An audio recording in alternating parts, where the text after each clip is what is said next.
Hey, thank you for tuning in for our Tuesday reflection of Holy Week. And today we're going to look at one of the more interesting and honestly confusing events of Holy Week. It's when Jesus curses the barren fig tree.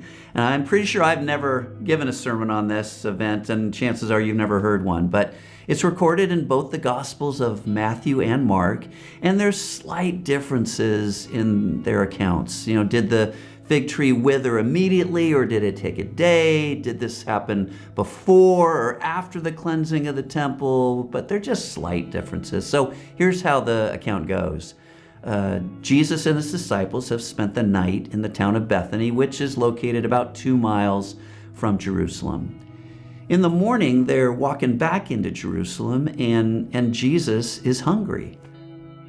I love the humanity of Jesus, that at times he was hungry or tired or even he got frustrated. So he sees a fig tree which has leaves on it. And according to the growth cycle of a fig tree in this area and where Jesus is, if there are leaves on the tree, then there should be some type of fruit.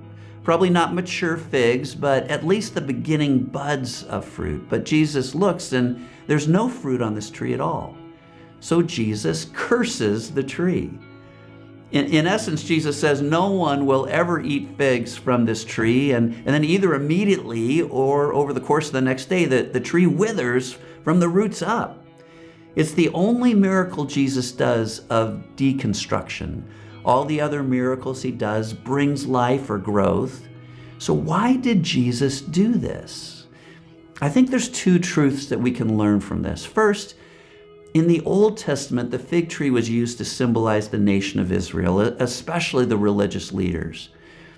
This tree with leaves and no fruit is in essence hypocritical. You think that it's a healthy and flourishing tree, but on closer inspection, the core is rotten. And there's a close connection between the cursing of the fig tree and the cleansing of the temple, where there was lots of religious activity, but it had become a marketplace of greed.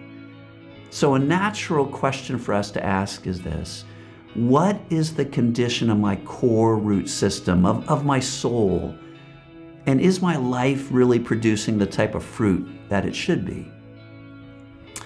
The second truth comes out of the conversation that Jesus has about faith and prayer with his disciples after the fig tree withers. The disciples are rightly shocked, and then Jesus says to them, have faith in God.